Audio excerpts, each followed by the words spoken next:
It's one of these strange things about trade shows that you go on a long train journey from Cambridge to meet a company who've also made a journey from Cambridge. They're Amino Communications, and alongside me is Mark Evanson, who's their CTO. And Mark, I guess we should probably start off with an explanation as to the kind of work that Amino's doing right now. Right, we're a video technology solutions provider for the media and entertainment industry, so really helping service providers provide a better, more compelling video service today in today's competitive market.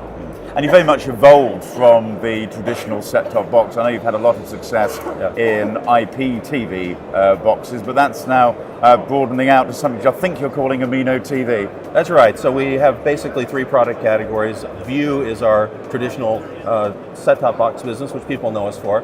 We have Amino OS, which are solutions for managing video delivery, and then Amino TV. And Amino TV is really where our focus is on creating a more compelling viewing experience for service providers to offer to their subscribers. And it's important, obviously, any company wants to expand its product offering, but there's this sort of little wobble which some people are thinking about the future of the set-top box right now. Yeah, there's a lot of people that question whether or not it's required, and we really have an agnostic position on that for the most part, that there is a lot of software that goes into delivering a better video experience. If you manage a device and you own that device, then you have more control over what goes on there and the quality of experience that you're offering to subscribers. On the other hand, if you want to go to a laptop or a smartphone or anything like that, we fully support that. It's a different level of quality assurance for a subscriber. Presumably the content which we can see on the screens around us here will quite seamlessly fit onto a set-top box, but just as easily, and I guess this is the crucial element of it, can fit onto a smart TV as well, if that's the direction that the operator wants to go in. Yeah, we don't see it as one or the other. We see it as the managed device to the TV is still the primary experience. That's what people are willing to pay premium for, to watch sport and their dramas and everything else on the big screen TV.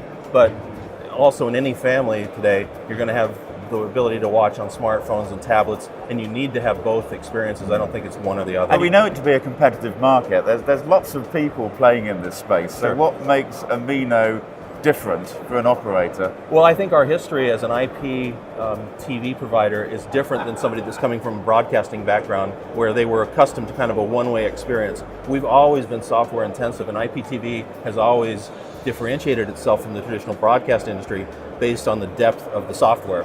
And so if you look at the chemistry or makeup of our engineering group, it's 95% software and a small percentage of it hardware. And that seems backward to most people, but the truth is we're a software company that's known for devices, but we really are a software company.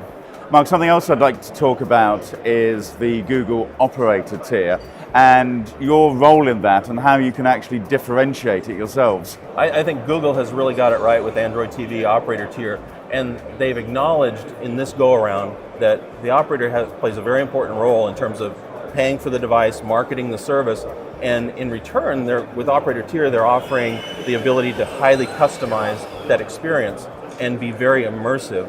So if you use, let's say, an Apple TV as an example, when you turn it on, you're immediately in the Apple Store to buy Apple content. With operator tier, you're immediately in the operator's content and it's being promoted first and foremost. And therefore, again, consumers are going to get more value out of what they're paying for. But there's still the Google Play Store, of course, isn't there? I think within operator tier. There is. And there are some interesting arrangements that can be worked between Google and operators for revenue sharing into the store. So it's opportunities.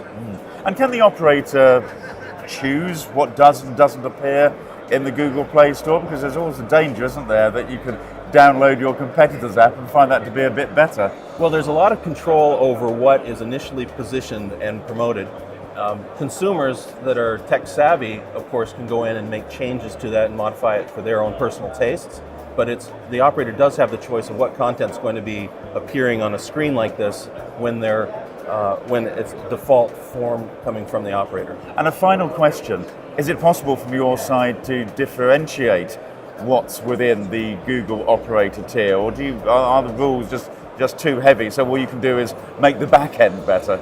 No, absolutely. We take a lot of control, and we take the Android TV from Google, and we make a lot of enhancements that make it useful for, even though it says operator tier is really almost a commercial arrangement as opposed to technical one. We do a lot of embellishment to the Android TV service so that it can be used for a traditional TV service. So for instance, multicast video, that's not natively supported within Android TV. We've added that support for subtitling and for closed captioning for the hearing impaired. We build all of that into our version of operator tier. And thanks to Mark Evanson from Amino for joining me for a chat today. Don't forget, there's more from ANGACOM on the Broadband TV News website at broadbandtvnews.com.